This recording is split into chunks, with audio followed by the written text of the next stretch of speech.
In December of 2017, we were told that my husband's work would be relocating to a city 3 hours south of our location. I left our big house and we were committed via a lease agreement to stay till May. So there we were, having to find a place in a new area and still making payments on our lease. Anyway, my husband found a trailer park with a 3-bedroom, 2-bath, cheap enough that we could fulfill our obligations. I was not happy with the new digs, and the yard was full of stickers. But not long after we moved in, I found something that changed my point of view. In the upper left-hand corner, you see a picture. I share this with you. It's a triquetra symbol, the symbol of the triple goddess that appeared in my yard not long after I first moved in to our place in the house trailer. It let me know that I was there at the behest of deity, and this is exactly where I'm supposed to be at that time. Now, the poem to the right. I call it Ascending, and this poem was inspired by one of Laura Eisenhower's videos. Our mother is the earth, our father is the sky, activations from birth to cleanse and sanctify. Our mother, we love her, as father stands by, enveloped by ether, we cleanse, clear, and cry. Humanity unites, unclouded we see, integrated together as we are meant to be. In gratitude and grace, we stand all together. One community of humans ascending forever. Now the next picture, you see a black background with a tiny little light, and that is the Marfa Lights.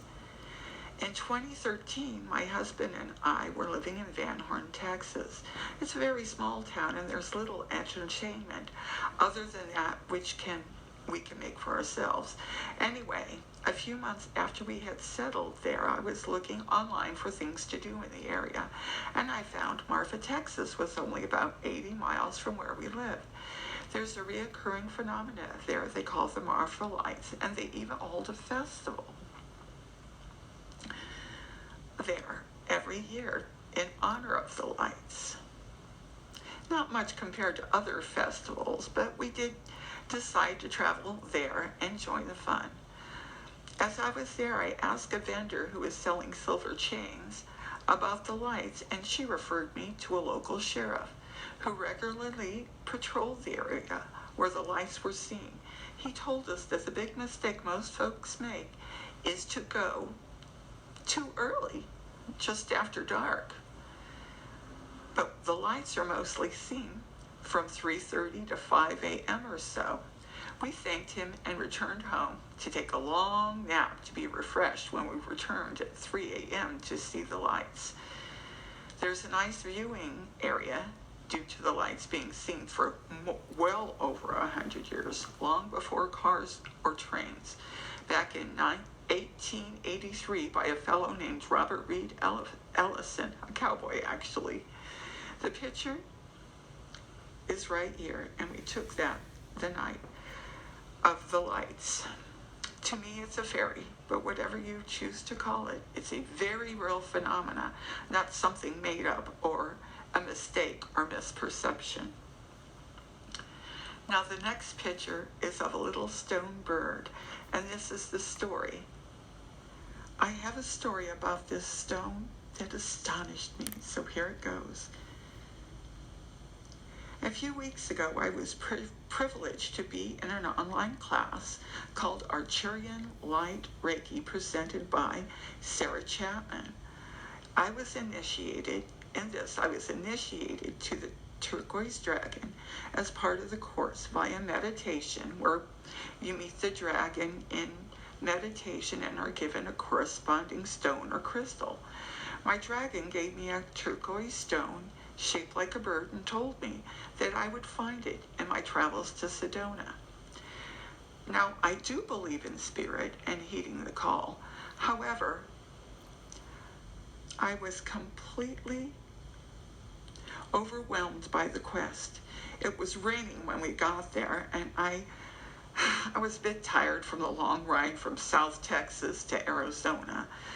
I've been there many times, and I've never been there when it rained. Anyway, I went from shop to shop through piles and piles of turquoise stone trying to find the one I'd been told to find.